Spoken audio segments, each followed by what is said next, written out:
Welcome to Survivor NSFW. Jonny Fairplay. Holy shit, I tell you what, playing Survivor for me was awesome. Playing the game, meeting people, this, that, and the other. Doing this podcast with you and being able to talk to the legendary Cirie tonight is it's got to be one of the top moments in podcasting for me thus far with you, Jonny. Thank you. That's very sweet. You're right on. I do what I do. I mean, the little known fact, I would guess the majority of our listeners and viewers, if you're watching on Patreon, I played Survivor with Cirie. I don't know if Cirie knows this. We were on the we were on the same season together. Do you remember that?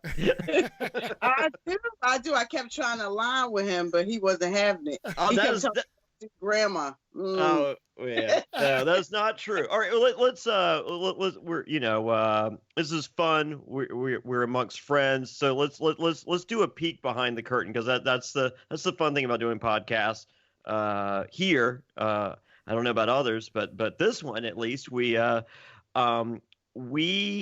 went out to go do Survivor Micronesia Fans versus Favorites 1 together.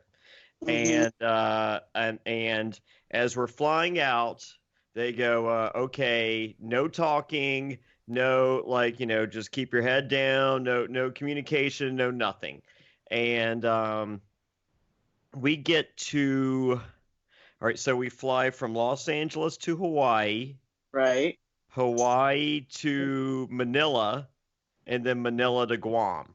Oh, wow, I forgot Manila. Yeah, okay. Sorry. Well, I remember Manila because okay. me and Yao Man are walking through the airport, and I got my head down, and they're throwing up the Fairplay signs. I mean, like literally over 100 people are throwing the Fairplay signs, followed by Yao Man, and it's just people were recognizing you guys.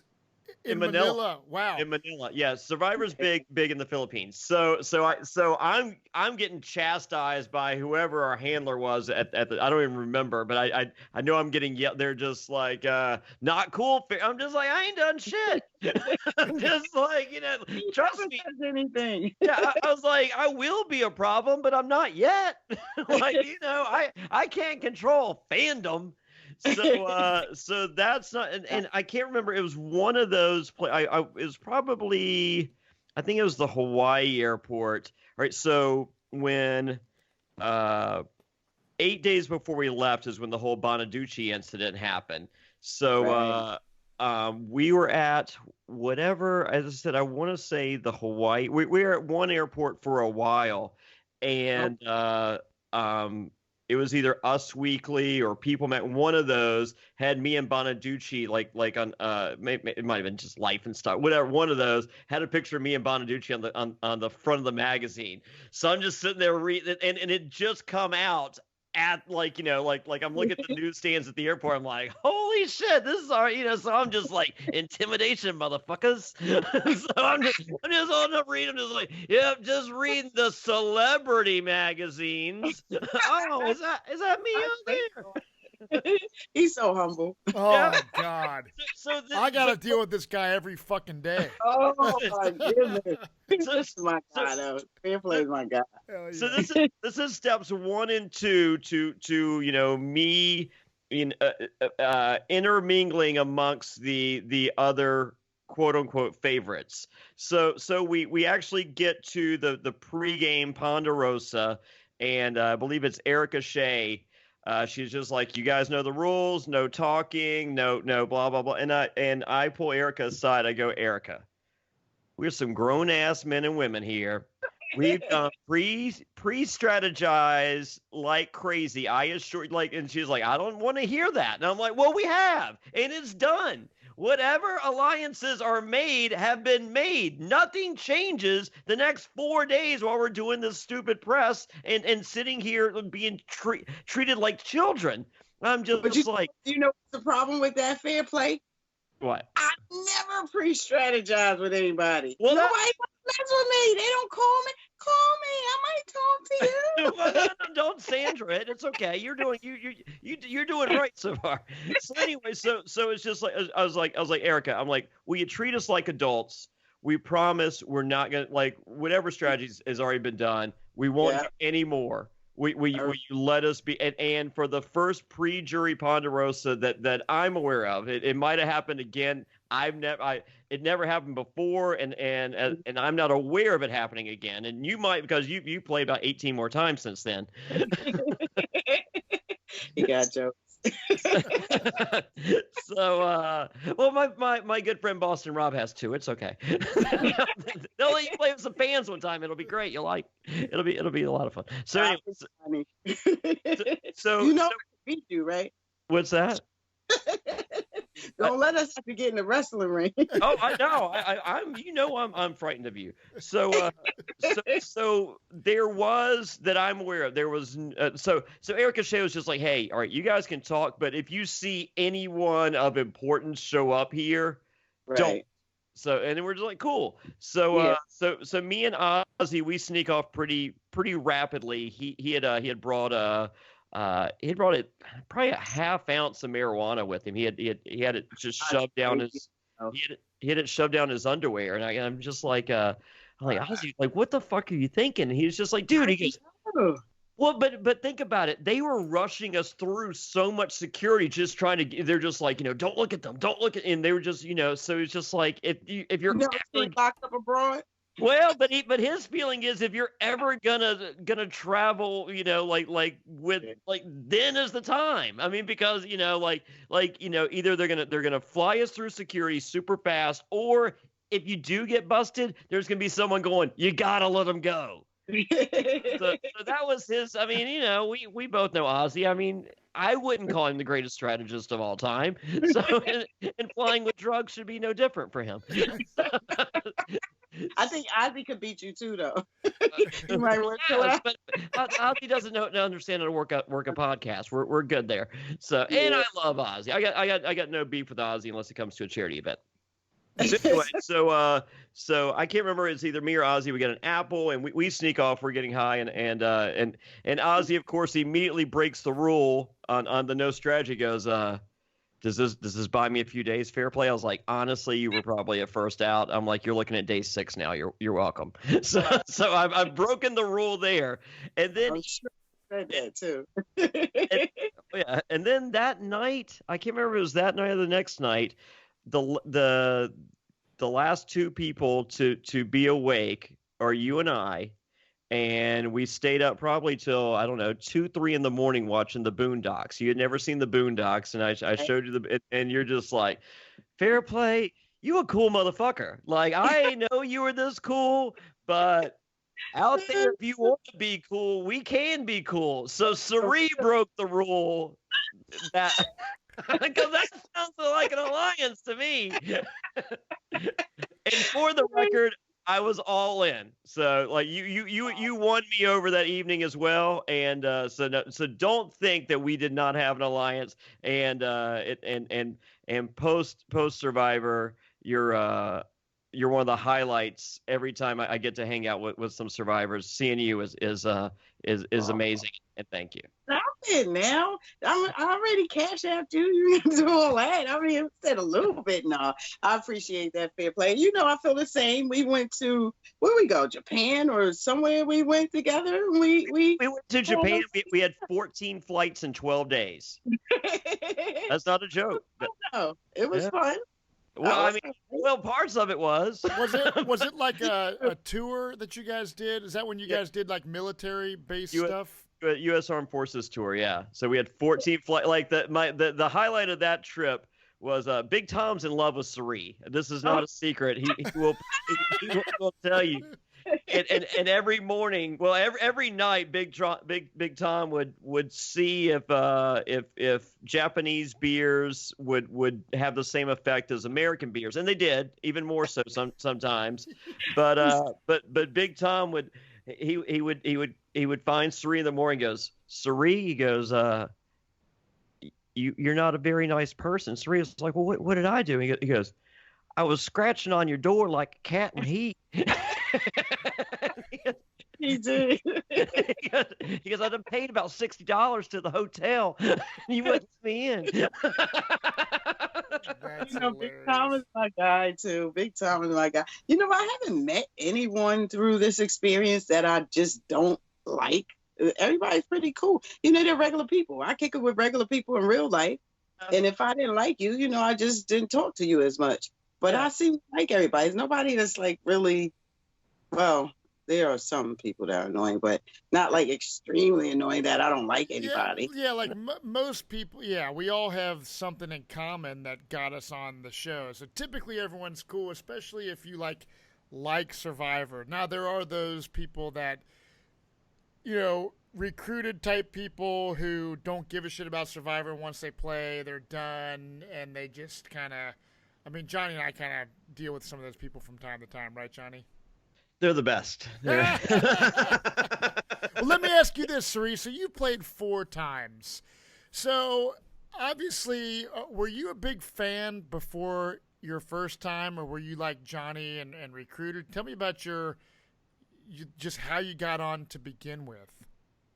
I was a fan. I watched from the first season. My mom and I actually watched together, and she picked Richard Hatch to win. She told me. Who'd you pick? You know what? Whoever my mom said, because I was younger then. I had. There you go. I was like, Mama knows best. But she said it. She said, that guy who's feeding them, because he was getting them food, she said he's gonna win. And sure enough, he did. She didn't stick with it after, but I watched it every year. I was like hooked. And I used to download the application every year. But I was younger, so I was moving around more. I wasn't just in the house. And by the time I would go to fill out the application, because it was like, this thing, you were signing your life away. I'm like, what? The time would expire. So I would just end up throwing it away. And then finally, after I slowed down in life a little bit, I moved to Walterboro, South Carolina as an agency nurse. I'm a nurse in the operating room. Actually, I'm director of the operating room right now. My sister lives in Columbia. She said, that stupid show? Yeah, Cicely. That stupid show you like, they're going to be around the corner from me tomorrow. I was like, what you mean? She said, they're going to be at a car place or something open. I said, I'll be there. The rest is history. Wow. So it was a dream come true then as a fan for you to get on the show. Now you literally are one of the most legendary, most memorable, badass Survivor players of all time, in my opinion. I absolutely loved you every time I see you play. Is it weird to be known on such a high pedestal? Do you feel like, wow, like I don't deserve that? Or, like what is your feelings about everyone thinking that you're just this great Survivor player? It is a little weird because I don't feel that way. Like even just now when you said you're one of the most legendary, it sounded like to me you said fat ass survivors. No. Jeff Probst used the word legend on your monumental last vote out without a vote. Crazy. He used the word legend probably 18 times to describe you. And I'm sitting there and I'm sitting on the couch and I'm looking over at my family. I go, they're doing a legend season, and they're just like, what? Maybe. And I'm just like, he just said legend 18 times. He just casted the first person on the season. I'm like, pay attention. Like, accidents do not happen. It's weird because I am regular. No, for real. I'm not doing it. I've hung you are not. You are. Fairplay. No. I was shocked that they picked me. Actually, you can ask. Oh, I don't know if they're still there because some of my Erica Shea was there though. I thought they felt sorry for me and like me out in the field when I did the audition. It was like, let's just bring her out to LA, just so she can get the little experience. Right hand of God. Because I didn't feel like I don't know. I was like the girl on the couch, the fat chick that really don't do fine, but I think they saw that inner drive in you.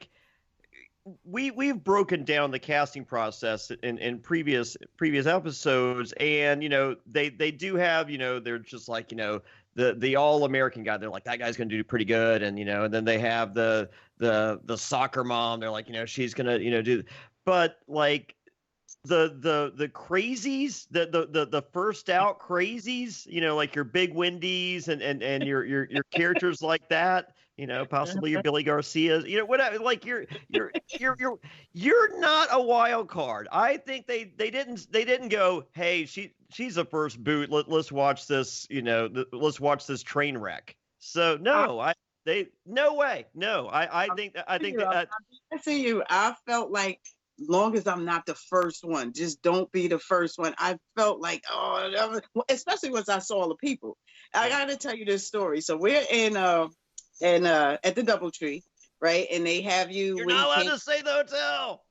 Oh, oops. No, it's okay. Leave that out. I don't think anyway, we're at the hotel, and they give you your time frame when you can come out and everything. So this probably was like day 3. This is when they used to keep you for 10 days, right? Sure. Yeah. So they had a movie night. So nobody's really interested in a movie, to get you out the room. And they had I think it was Pirates of the Caribbean or some nonsense. So of course, I like everybody. I go to the movie night to see, the people. Do they? I mean, like, do they take you to like the movie, the Santa Monica movie theater? No, or in the hotel? They had made for movie night in the hotel, right? So that everybody tell you come watch the movie at 9:00 or whatever. So you're in a room. You're in the room with other finalists. Competition. Yeah. Wow. Yeah. That's nice. Yeah, no, I was just stuck in the room. No, it's not so nice, and I'm gonna tell you why. Oh, okay. So I come out and go to the movie, and the room is filled when I get there, and I see what I consider my competition because she's the only other African American chick there, right? And when I tell you, I looked at her, she looked like she could be Vanessa Williams and Serena Williams' love child. You could too. And track and swam for a living. You could too. And her hair was blowing in the wind. I went back to my room after it was over. I called my husband crying. I was like, oh no. See, I was like a last minute deal. So there was 2 of every single person in that final thing, but me. There's 2 Ruperts, 2 Burtons, 2 everybody. But there was, and so when I go in front of Les Moonves, and they're just like, what do you think? I'm like, I think there's fucking one of me. Unless you're casting 2 mullet head, tie-dye guys, I think I'm fine. Well, you know what's interesting? So you got, and Jonny, you act like this was a big shock. So Cirie was saying how they pulled her and all of the finalists to watch a movie. So she's like, I'm going to go check out, the other cast people, basically. Well, we did something similar when I was out in L.A., and I can't recall at the present time, but there was an episode of Survivor airing when we were at the L.A. finals.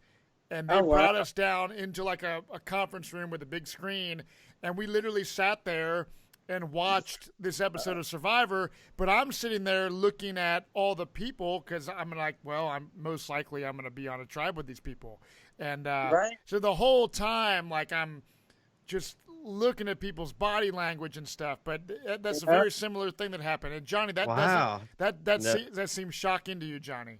Yeah, I didn't. I don't know when they started doing that, and I would have. I mean, do you think that they were taking notes and watching you guys interact, or absolutely? That was part of it. Yeah, see that with the, because that's the only reason. Who cares about the Pirates of the Caribbean? I mean, it was a good movie or whatever, but nobody. I'm thinking psychologically, maybe Dr. Liza was like, look, it's a bit much keeping these guys locked in a room for 10 days. You got let's. I could see Dr. Liza, going to casting saying give them this versus the social experiment of the interaction. I don't know, because the interaction was so thick. I love it. I've never heard of this before. I think it's really cool. But yeah, no, we didn't have that. I mean, like, I was on, like, I had, like, all right, so in my room, I brought 2 cases of Coors Light with me, and I brought marijuana with me in the room. And then so the people that were in charge of watching us, all right. So and also like I hooked up I unhooked the cable and I ran it to a VCR. So I had on every channel over 100. I had whatever. Like I had everyone's room number, the pay-per-views that they were ordering. So every night, like around like 10 o'clock, all the people that were supposedly watching us, they would come to my room. We were watching Old School and whatever was on pay-per-view and stuff. They were drinking my beers and a few of us smoked weed in the hotel room. Wow. See, I was a goody too. I was supposed to be there anyway. I was towing the line. No, I did. I was breaking every rule, and then they come there. They're like, "Hey, there's a drug test, but we're gonna give you we'll give you the Iggy." And so one of the same dudes or girls that was smoking weed with me, 2 nights before or even the night before, she goes, "Okay, they're gonna come in about 20 minutes for your drug test." So I had brought like a thing of Golden Seal, and I ate probably like 30 Golden Seal pills, and then I went and took my Did it work? Yeah. I care because Ozzy's there. Yeah. I don't know. Like here's the story. We've never told this on the podcast, and it's so good that today's the day, folks. If you are wondering a reason to go Patreon, help the cause, go to patreon.com/Survivor NSFW and help the beast here. It's $5. You get the video version of this. $10. You get the Q&A and all that stuff. Try it for 1 month, please. And I'm going to tell you the greatest story of all time if everyone agrees in unison to do it. So here we go. Bobby John. Bobby John. Bobby John did. Now this is strictly rumor and innuendo, and I'm not trying to implicate get anybody in trouble. May or may not be true. Might be the greatest tale of fan fiction ever written. I do not know. I'm not accusing. I think it's an amazing story either way. But here's what I heard. So spit it out. Yeah. So when Bobby John went back for his second, what he did a season and then he went back. Was it Guatemala was his second season? Is that right? Whatever his second season was. Close the door, honey. Okay, whatever his second season was, Bobby John is invited back. So they call him up and they go, "Hey, Bobby John, we need you to do a drug test." He's like, "Okay." So they fly him to Los Angeles, to do the psych, like we all do the psych test, and even though he's already done it, they have to have a fresh one on record. So anyway, so they do it, and he goes back home to Kentucky or wherever the hell, I think it's Kentucky, and anyway, they call him up and they go, they're like, "Bobby John," goes, "Yeah," and they go, "We got the results of your drug test." He's like, "Yeah," and they're like, "We got some bad news." He's like, "Really?" And they're like, "Yeah." They're like, "You tested positive for cocaine." He's like, "Oh, Bobby John, you don't put your business in the street. Go ahead, Johnny, tell it." He was like, "That's crazy. I can't believe that." And they're like, "Yeah, we can't either."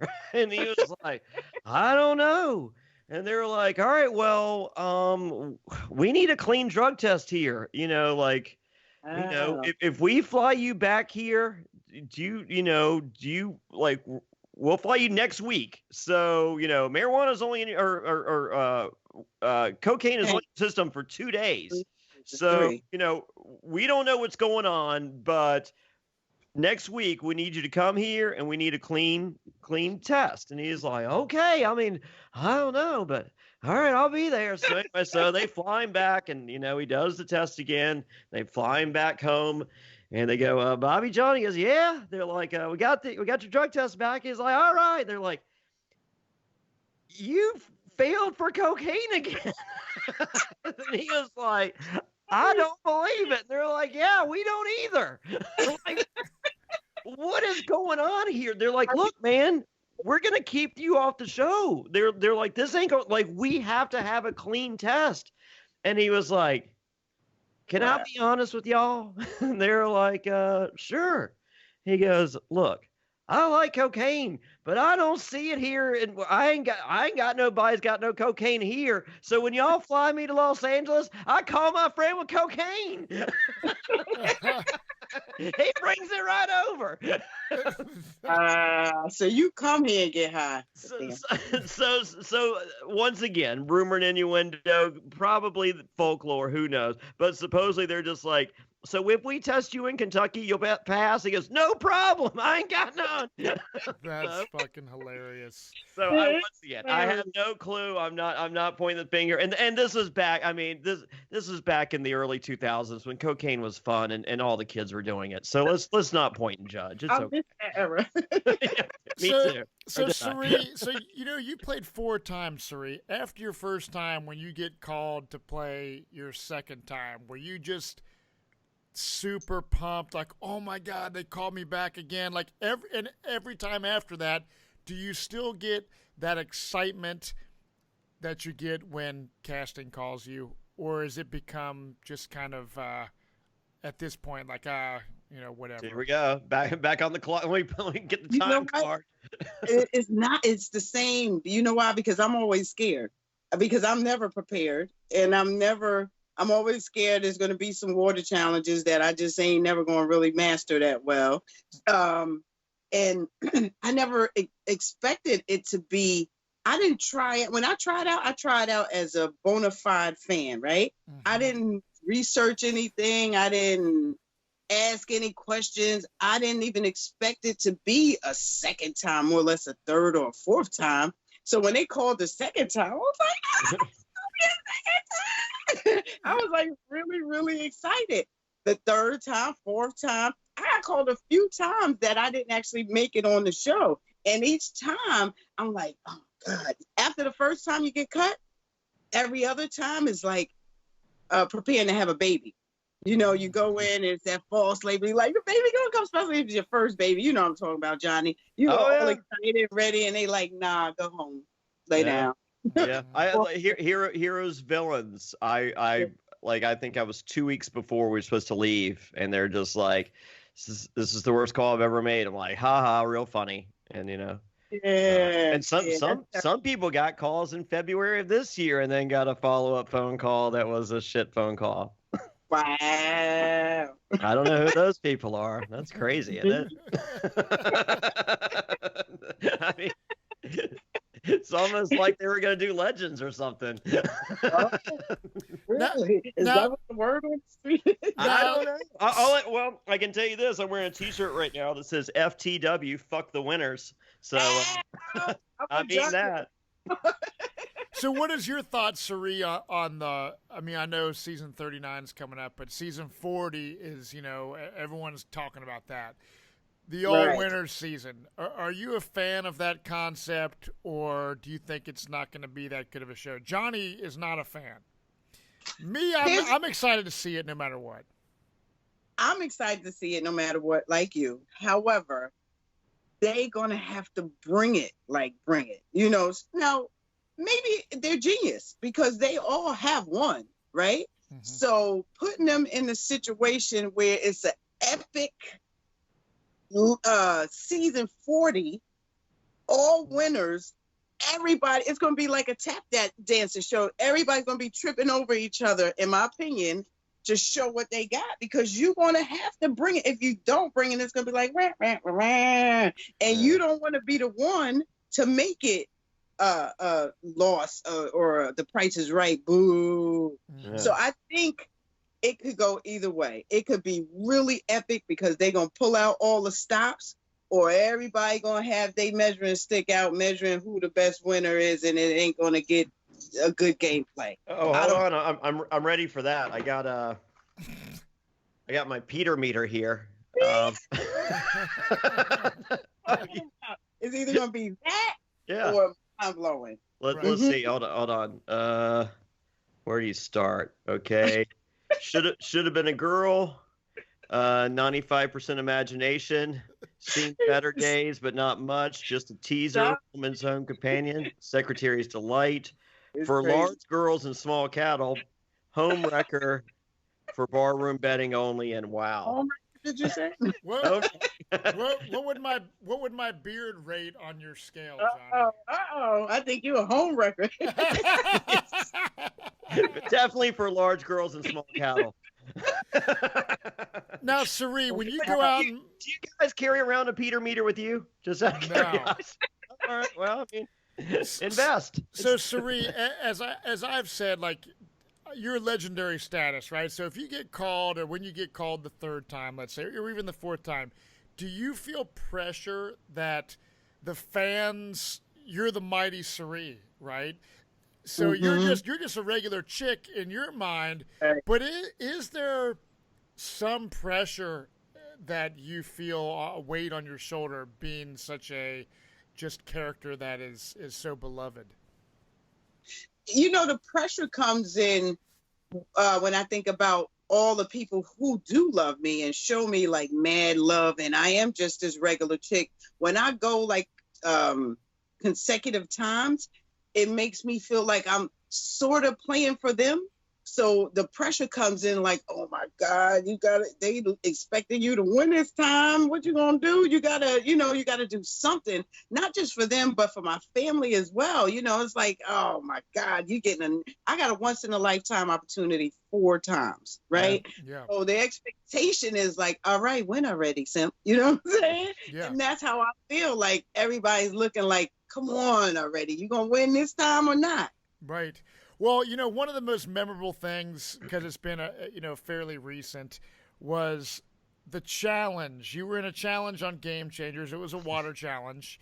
And those are her favorite, Matt. Right. She loves talking about them, and she loves competing in them. It was an unbelievable, emotional, and dramatic. For me as a viewer, everyone was like cheering you on just to complete the challenge. What was that? What was that like for you in the moment? In the moment, extremely embarrassing. I wasn't thinking about, overcoming this, whatever. I was thinking about, damn, I'm gonna make my team lose. My fat ass can't even get up on this platform. Why didn't I didn't even think about, like, I should have just gave Michaela. I'm never captain. In 4 seasons, I was never, ever, ever, ever captain. This is the first time I'm captain in a water challenge like this. So I'm thinking at the time, like, what am I going to do? What am I just going to play me out if I say I want to give it to somebody? I was thinking the whole time because I was nervous and I didn't want to be the reason they lost. Right. I don't know. It was just like people say, they did it for the TV and the drama, but I didn't really see anybody. I saw my life flashing before my eyes. I saw my dignity flashing before my eyes. I was truly in it, and as emotional as it seemed, that's what it was for me. And then when you watch it on TV, I look at Survivor, in different phases, obviously, playing the game and that whole experience, and then watching it on TV with your loved ones and your friends, and it's such a big deal, and it's such a crazy experience. Watching that back, did you get emotional watching that play out after the fact, when you're watching on TV? I get, right now, I'm like trying to control like that little feeling where I want to be like no, that's beautiful, because I am this crazy bearded, tattooed, hardcore looking guy, but I'm a family guy that cries over sappy. Like the other day when everyone's posting this blind autistic kid on America's Got Talent, right? And I'm in my car watching it and I'm fucking crying. Right, and that's so I'm an emotional softie, so that's why I make Matt cry. I make Matt cry every week we do a podcast. But so totally unrelated. Talk me through, Cirie. You're feeling these emotions right now, just even thinking about it. You're getting the chills, the goosebumps, whatever. What was it like watching it? Oh my God, I knew it was coming. I just, try to prepare my family as best I could before it came, without telling them, because I didn't want to give it away. You're thinking they're going to be embarrassed, and it's the exact opposite. Right.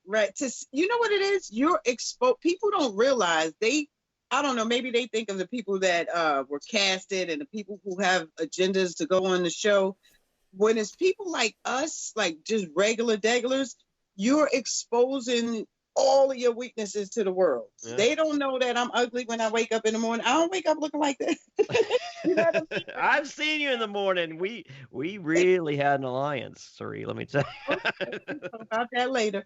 But to show that, for me, it's like, oh my God, they're going to see that I couldn't get up on the platform, and then people at work, what are they going to think? And even though I was able to, like, I didn't just let it go, because I was thinking about the boat. Believe me, when Jeff offered the boat, there was a struggle within me to not say, you know what, Jeff, bring in the boat. And the only reason that I didn't get on the boat was because I have 3 boys. And I wanted my 3 boys to see, like, listen, giving up ain't an option. If mama going to drown and die out here, then whatever you trying to do in life, just don't give up. That's the only reason I didn't get on that boat. Otherwise, I'd have been, like, on the boat, like, drying off, like, whoo. But it was really, I don't know, that when I say to Jeff, like, at the end, like, it's altered my life in ways people don't really realize. They think it's like a scripted little TV show, and they're like, oh, none of that stuff is real. You know how many arguments I have about it not being real, but it really changes your structure, like, as a person, when you suffer like that, and when you're exposed like that, and when you're just so vulnerable. People don't realize how truly vulnerable tough guys like you are out there. You're stripped bare. So all you get is what I got. And if I don't have enough, or I don't feel like it's enough, sometimes that's a little heartbreaking. And that's the emotional part for me. Right. Wow. We had Taj George join us in Nashville, and Taj went out there thinking it was scripted. And then, about halfway through day 1, she's like, "Oh shit, this sucks." Mm-hmm. and then she's like, "Well, might as well lose some weight." That's inevitable. So she said they've called her multiple times since then. They're just like, "Hey, we'd like you to come back." And she goes, "Well, have y'all scripted it yet?" And they're like, "No." She's like, "Then don't call until you do." Good for her. I'll take her spot. You might have. So you would play again in a heartbeat, Cirie. Like, Survivor is something that you absolutely love, and you would love. It is. I'm just a glutton for punishment now. I don't know. It's like, whether I win or not, every time I go, there's something I bring back. And I'm not going to bring back anything but a check. Honestly, you ain't going for spiritual growth. No, you're just you're going for wallet growth. Exactly. Pocketbook growth, whatever you want to call it. But every time I come back, something happens, something occurs that makes you look.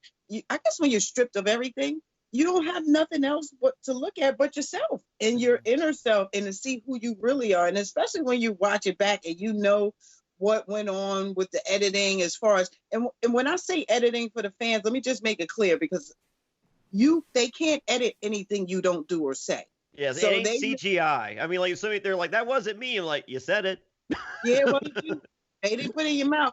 They can strategically place it, but they cannot edit anything you didn't do. So when you see, and I've been lucky because the editing gods have loved me, but when you see certain situations and you think about it and you digress over it and you feel like, that was kind of shitty, I shouldn't have done that. You know what I mean? It makes you examine yourself on a higher level. Mm-hmm. It just does, for me. Anyway. All right. I have a couple gameplay questions for you before we let you go. You, myself, and Ozzy, we were on Fans vs. Favorites 1 together, but then on Game Changers, it's guns blazing. Where's the heat? You know what it is? It's these new millennials and these new players. You know what? A lot of the people now are true fans. It's not like they went. I don't know if any of them were casted, but when you're a true fan and you watched and studied the game like Zeke, you know what to do. You know it's no time. You know you got to hit the ground running, or else you're going to get ran over. And when 20 people come with that same mindset, ain't no sit back, relaxing, and seeing what's happening. They already playing at wherever the hotel is they're going to, because they're so excited. They've been waiting for this opportunity for years and years and years and years, and now they got this opportunity. They done talked about it with their parents and their friends. They're like, I'm gonna do this and I'm gonna do that, and boom, here you go. Now what? And they're off and running. But That's they just pitted you versus Ozzy and Ozzy versus you with, you know, because like we're sitting there watching, it's just like they should kind of be friendly, but there won't no friendly. I was trying to be Addie's friend. You can ask him, but you know, I always try to be. I don't know why. Strong male characters usually don't rock with me, and I'm not sure what it's about. That they are fools, because I have seen the Queen. I understand, and I am on board. So all right, I just never understand. I'm just like, damn, man. I'm just, you know, go with the enemy you know versus the one you don't. Oh, hello. And who said I'm your enemy? That was a game. I mean, if that has to be the case, still. Right. I mean, so. Right. I try to put them on. Yeah, I know. All right. Secondly, Jonny Fairplay on fans versus favorites. The whole thing because people ask me about it. I've only watched it probably 1.5 times. I don't like seeing, like, it wasn't me out. I mean, you know, I got my jaw shattered. I had 4 root canals, 15 hours of surgery for over 2 days, 8 days before I leave. I'm on every pain pill there is. And I don't do pill. I mean, like, in my heyday of drugs, pills were not part of the combination of operation. So that, you know, that wasn't my wheelhouse, you know. So I'm going, and, you know, they're just like, you know, can you play without pills? And I'm just like, we'll find out.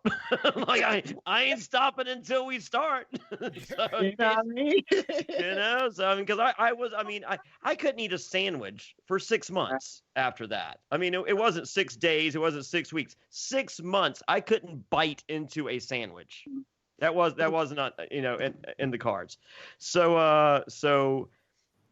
I you know, people are just like, you know, what happened? I can tell you, here's my observation, and this is just based on, you know, watching that episode 1.5 times and, you know, and remembering through a fog.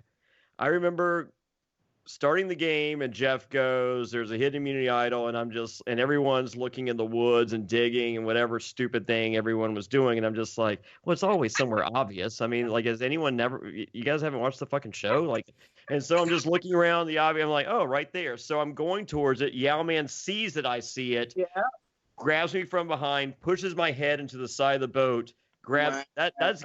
And for the record, if I had got the idol, I was just gonna throw it in the fucking ocean. I hate idols. Anyone that knows me knows, hate a fucking idol more than life itself. I was just gonna throw it in the fucking ocean. Okay, let me just stop you right there. Okay. So if we ever get to play together, and you got that, I don't throw it in the water. I have changed my tune since then, Cirie. I now have 2 kids and bills. So no, I think I'd hang on to it. I think. I mean, you can trust me. I would hold it. I know you would hold it for me. There's plenty of things I'd love for you to hold for me. Watch out now. I say all these things in fear. So anyway, so that right there, as I said, my jaw's shattered. I mean, you know, you look at the picture right there. I have braces. My jaw is wired on fans versus favorite. So anyway, so I'm like, fuck. I'm like, this is because, you know, I don't know. I'm sure I showed you guys at camp. I had a white mouth guard and a pink mouth guard that they were going to let me wear during challenges. There was no reason to think when Jeff goes, come on in, guys, that we're going to have a fucking challenge. So I didn't have the mouth guard in. So I'm sitting there, I'm dying. Like, I'm just like, okay, I'm in fucking pain. And so I go for a confessional interview. I'm just like, and it's one of these young punks that wasn't around my first season. And I'm just like, I'm young punks, producers now, executive. I know, and I love them all. They're so great. They're amazing. But I'm just like, I'm dying. Like, I need some, and they're just like, you know, sorry. And so day 2, the pain is worse, and I see James, and James is sitting there eating something, and I'm just like, what's that? He goes, oh, they gave me Nicorette pills because I can't smoke, and so they're just like, these or whatever smoking pills, and I'm just like, oh, yeah, right. You hear this?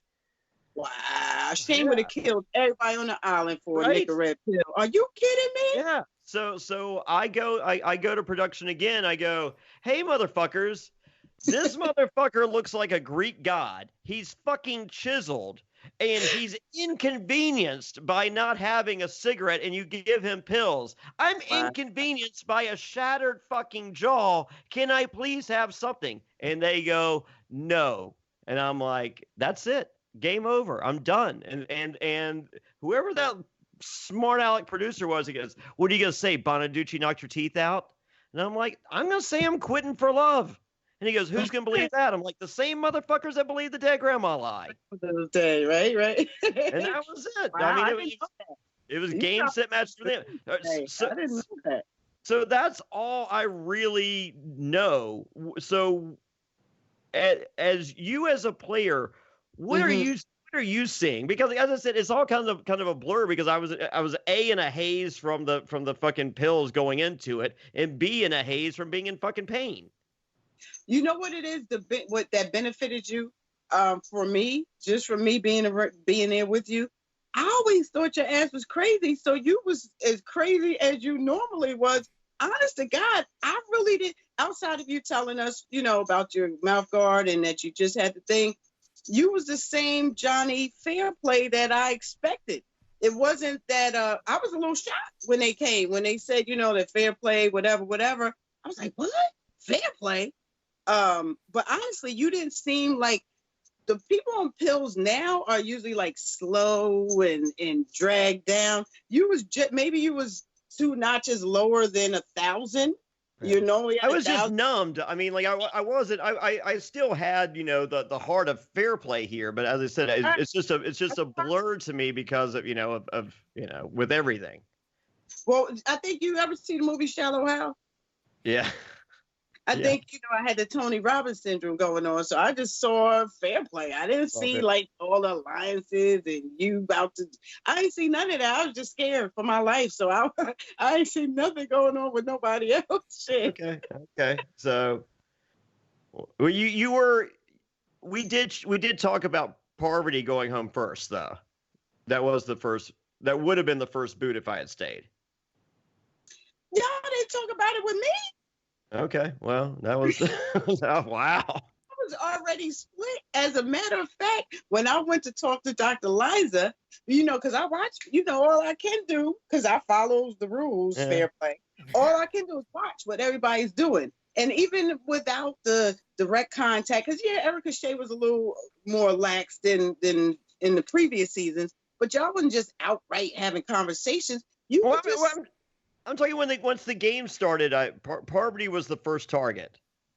Y'all might have discussed that, but the split, who made the decisions, had already occurred before we got playing the game. So had you not, you put me right in the middle because you left. Because there was already this side and there was already that side. Yeah. No, my plan was Parvati. Well, all right. So I had a pregame alliance with Jonathan and Yowman, and I've told the story. So Yowman tells me like, day 1 or 2, I'm like, Yowman, so like, what do you do for fun? He goes, oh, I don't, what are you trying to do? And I'm just like, what are you talking? And he goes, I don't talk during Survivor. This is work. I came here to work. I didn't come here to make friends and talk. And I'm just like, well, this is possibly the worst alliance I've ever had. And fast forward an hour, I go into the woods to talk to Jonathan Penner, and Jonathan Penner goes, I call the shots. I make all the decisions. You shut up and do what I tell you. And I go, you know what? I stand corrected. This is the worst fucking alliance in the history of Survivor. So I'm like, okay. But I'm in with both of them. And I know that we're voting collectively. Eliza's in with us and Amy's following Eliza. So I'm just like, all right, I'm just like, first vote is Parvati. She's dangerous.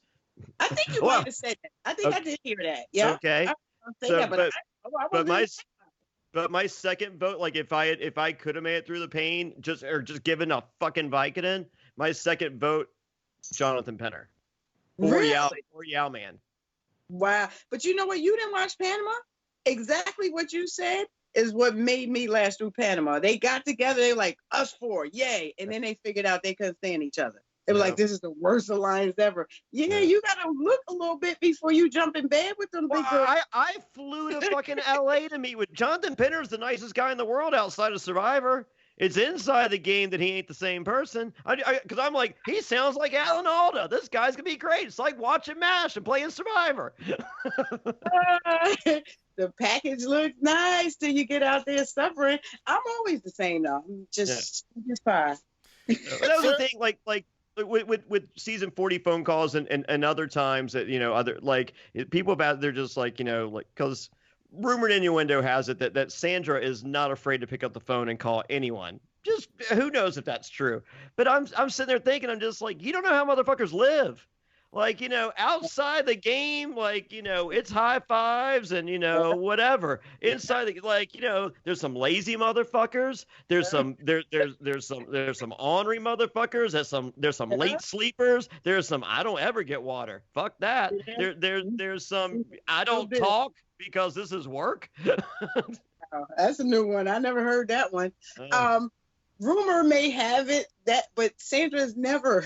Hi, Sandra. Good luck. Has never reached out to me about any. Nobody has. That's another thing. Like, what is wrong with me? Like, well, I think people are intimidated by you. Well, and you're also that's what I may think. I think there's part of that, and you're not as socially media active as you're social media active. Like, she's like, dude, Cirie, your social game is fucking awesome. So like you're saying, legend, Jonny, you're a legendary. But you're saying, Jonny, like the social media wise, on Twitter I can shoot you a message and like sometimes you reply back, and other times it'll be 4 months. I got a job and I'm busy. I'm just saying people might translate that, and maybe she don't want to talk to nobody. But honestly, I don't think if I were to play again, I am not looking for a multi-person pregame alliance going into the game. I have no because I just like I had it. I felt I went to some of the to possibly the strongest players that would be playing the game. I had them on my side, and I'm just like, this is the fucking gift of the Magi. This shit sucks. And he didn't call me. You see that? He said the strongest players, and you heard that, right? Yeah, I didn't know you were on. People fair play. No, I'm just kidding. I didn't know you were on. No, but it's because Jonny, Fairplay, and Cirie and myself, we love the game of Survivor. We respect it. I play by the rules too, Cirie. So it's kind of like you want it's a pure game, and you want it to be as pure as the first time you played it, if possible. As a returnee, especially playing 4 fucking times, it's a different story. But it's hard. It's hard playing with someone you've never played before with before when you played 4 times.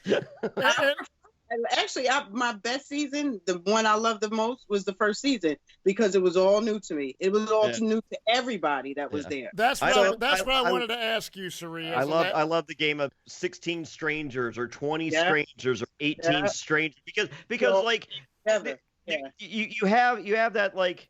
I mean, like me and Matt are great friends. You and I are great friends. All right, suppose we go out there and it's just like, all right, well, who's final 2? Because we have this friendship outside the game that fucks with that.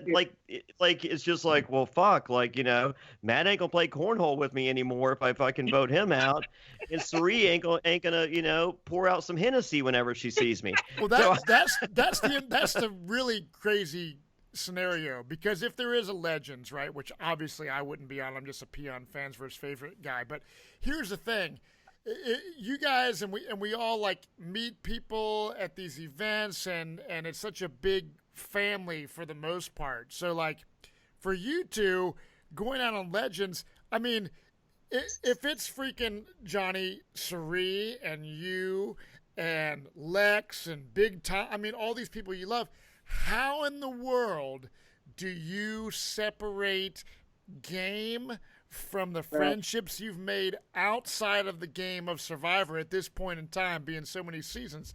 That would be hard for me, dance contest every night at the campfire, and whoever finishes last at the dance contest is voted out. That's the only fair way to do it, I think. But I mean, Jonny, are you willing to stab and Cirie like you're playing? I'm willing to dance. You're willing to dance. I'm willing to pop it, motherfucker. It's $1 million on the line, so you're willing to do whatever it takes, basically.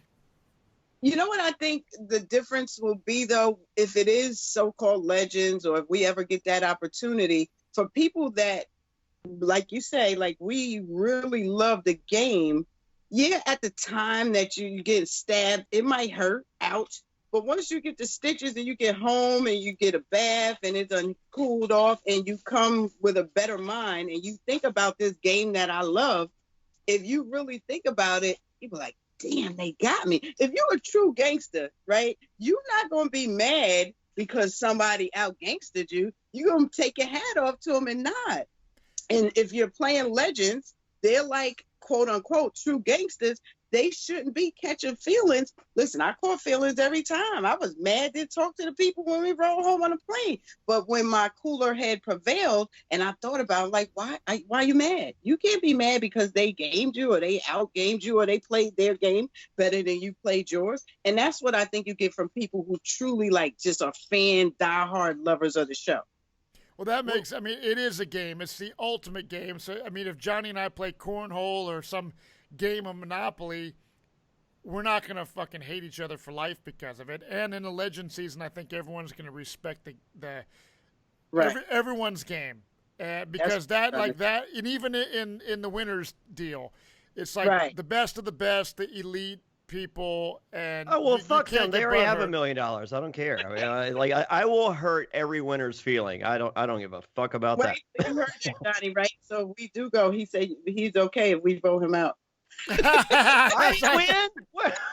What are you looking at me for? If all three of us go out and we vote out Jonny Fairplay, and then when we get back, it's going to be the best podcast ever. Everyone's going to be listening.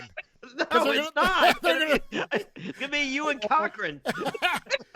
But Cirie, I hope I get the opportunity to see you and Jonny play again. And honestly, it's been a complete honor to have you on our podcast. Like that's the beauty of these things. And I hope I get to meet you one day soon. Jonny, thanks for making this happen.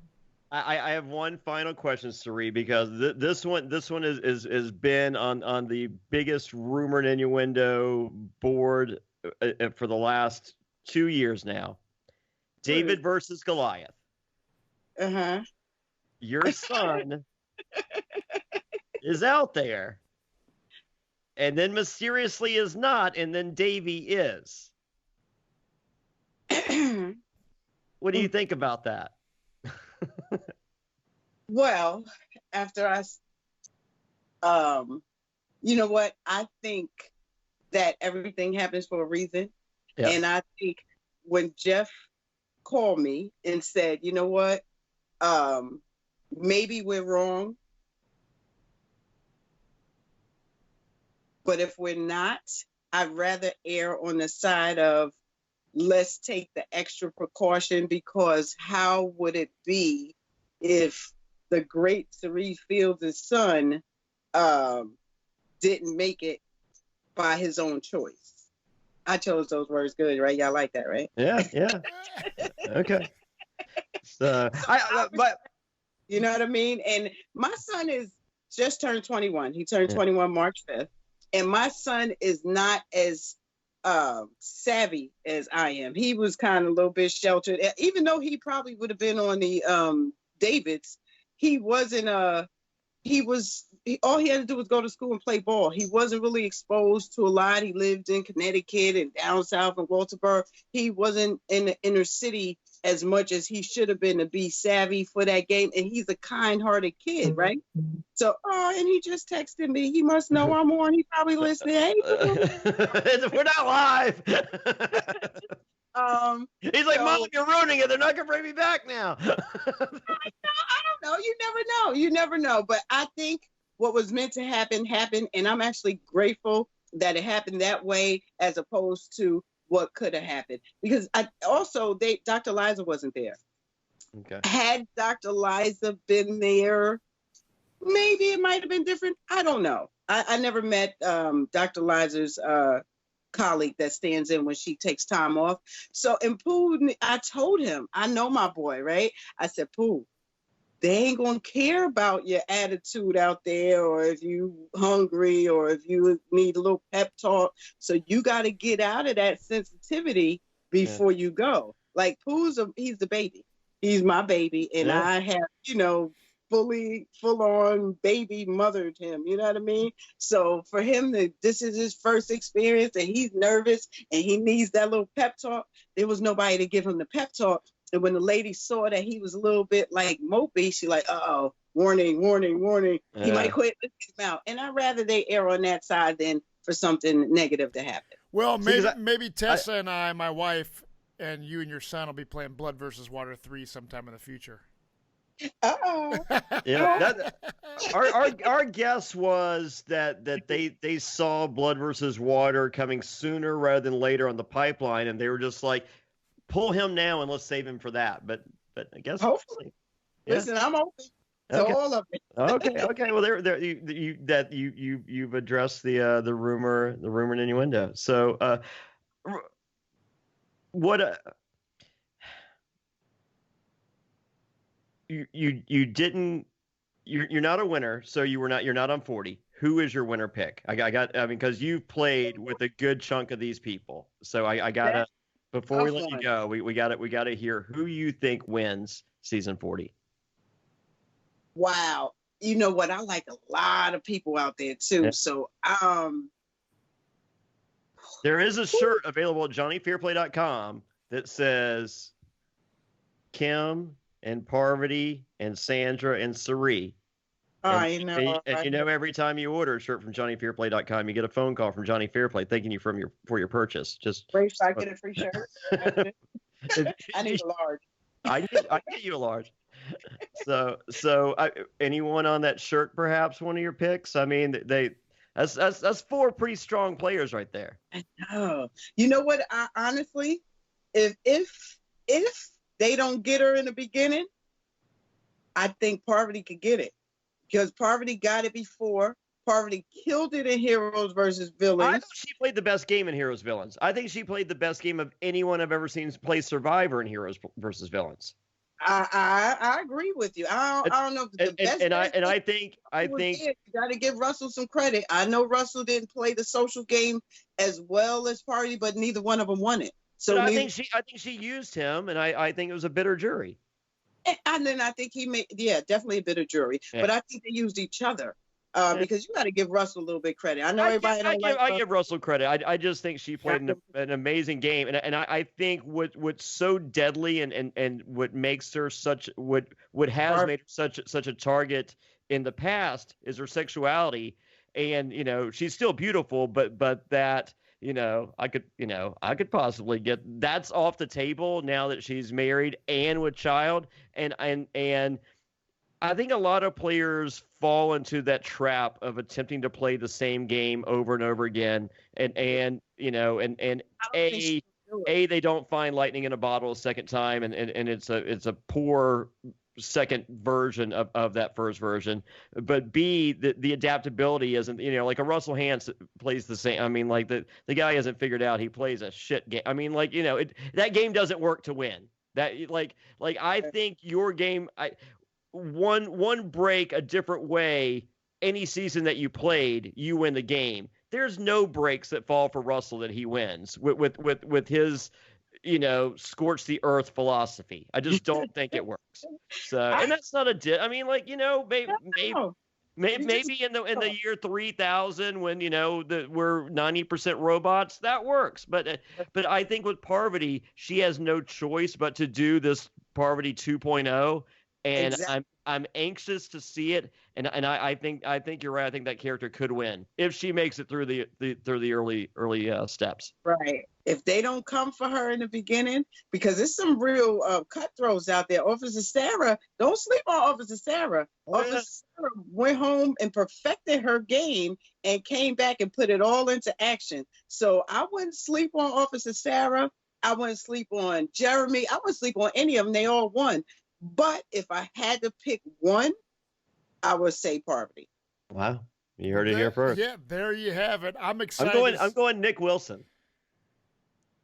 Really? Yeah. I got Nick and Wendell up there.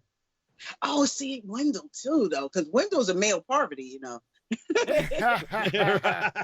He is. Parvati Get with Wendell. Parvati 1.0, yeah. Stop it.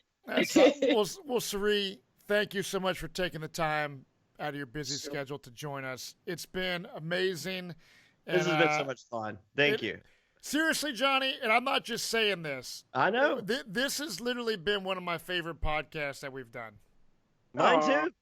Mine too. Yeah, it's dope. I love Cirie. I mean, it is no, like, it will hurt so bad when she fucks me on season 42 and sends me home because I'm just like, Cirie, remember that podcast? She's gonna be like, yeah, I remember, motherfucker. I wanted to go to bed, but it was 10:20. I said, you know what? I'm gonna get this motherfucker back on 42. Oh yeah. I remember this. So will she. Right on. Yeah, and I'm saying I never got my shirt either, Jonny. Oh, fuck. You're getting that shirt. Oh, Jonny's going to send you a shirt. And thank you, guys. Listeners, make sure to check this out on our Patreon page. And Cirie, have a good night. And see you guys next week on Survivor NSFW. Cheers, everybody. Thanks for having me. Mwah.